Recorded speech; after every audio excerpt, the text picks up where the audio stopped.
السلام عليكم ورحمة الله وبركاته. ازيكم يا حبايبي، عاملين ايه؟ يا رب تكونوا بخير. النهارده بقى هنعمل ايه؟ هنصلي على رسول الله عليه افضل الصلاة والسلام، وهنعمل كيكة بالشوكولاتة. معايا 3 كوبايات دقيق اهو، ومعايا ربع معلقة ملح. زي ما احنا بنحط كده لازم نحط ملح، عشان في ناس عندنا بتجوم كيكة وكل حاجة ما بتمرش فيها. وعندنا وعندنا البيكنج باودر ده هنحلله كده فوق الدقيق ونسيبه. والله العظيم ما بيطلع في حد يا ولاد. انا واحده عقربه تحت، عقربه. معايا الخلاط كده، احط فيه كوبايه السكر دي، وربع كوبايه الزيت دي، وكوبايه ونص كاكاو،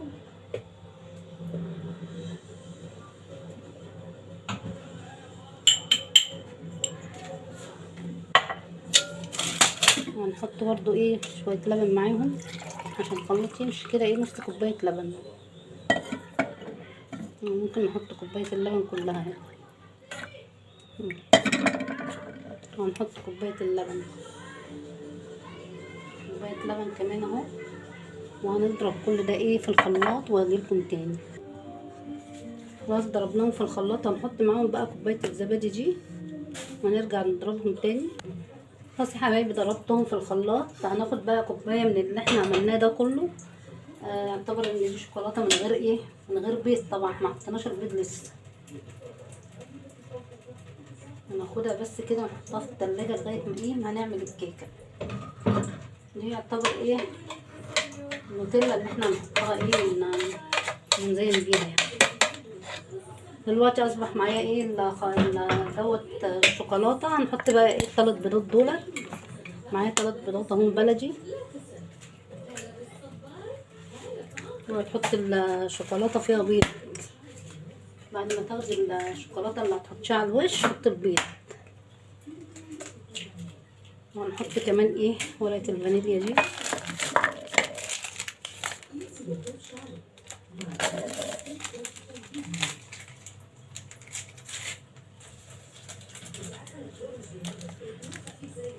انا هحط 2 لان عشان ضفرت البيض مع الشوكولاته. وهنرجع نضربهم تاني في الخلاط.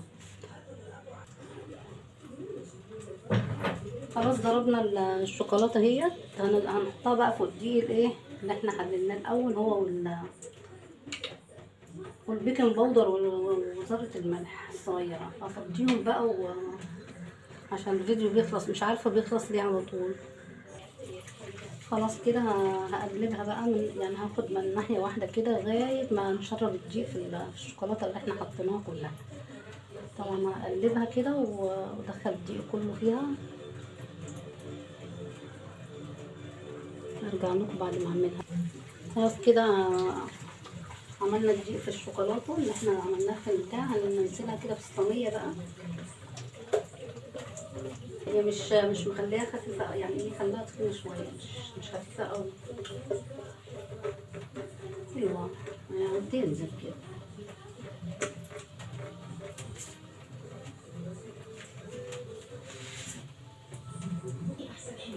خلاص كده حطيناها في الصينيه. هاخد الصينيه دي ارزعها رزعتين على الرخامه وادخلها في الفرن. طبعا فرن على استجوى في الوسط الفرن على درجه 180. وطبعا الفرن متولعه قبلها والصينيه مدهونه سمنه قبلها. خلاص حبايبي طلعت الصينيه اهي، شايفين منفوخه وجميله ازاي. وطبعا اختبرتها يعني معايا السكينه نضيفه كده، رحت عاملاها كده احطها جواها كده. بصوا ما فيهاش عجين ولا حاجه كده، استوى. لو طلع فيها عجين سيبوها في الفرن ووطي عليها خالص يعني. طبعا هسيبها تبرد شويه عشان اجيب كوبايه الشوكولاته اللي احنا عملناها واوزعها عليها. كده خلاص يا حبايبي بردت اهي. بصوا في الجميل. ممكن نعملها لو سبناها لبكره نقصها 2 ونعملها او نحط فيها شوكولاته من الوسط. دلوقتي بقى هنزينها. معايا كوبايه النوتيلا اللي احنا عملناها، هوزعها طبعا عليها من الوش كده.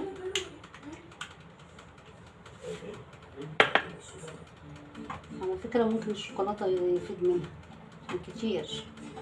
اوزعها بقى وارجع لكم عشان الفيديو كده. خلاص حطيت عليها الشوكولاتة. معايا بقى الفرمسي دوت هزينها. طبعا هنحط من هنا من الحروف ديت وهنزينها من فوق. هزينها وارجع لكم. خلاص زينتها. هوديها بقى احطها في التلاجة شوية ايه لغاية ما الشوكولاتة اللي على الوش دي تجمد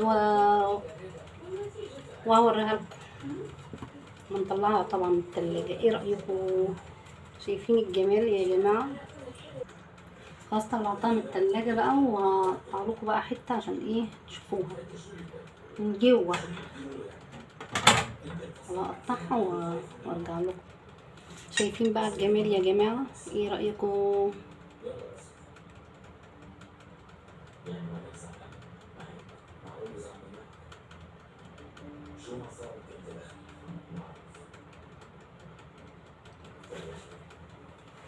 الله،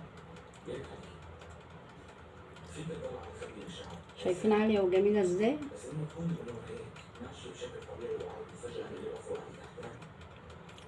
دلوقتي بقى اقول لكم يا حبايبي الفيديو خلص وتعالوا اتفضلوا معانا ومع الف سلامة. مع السلامة.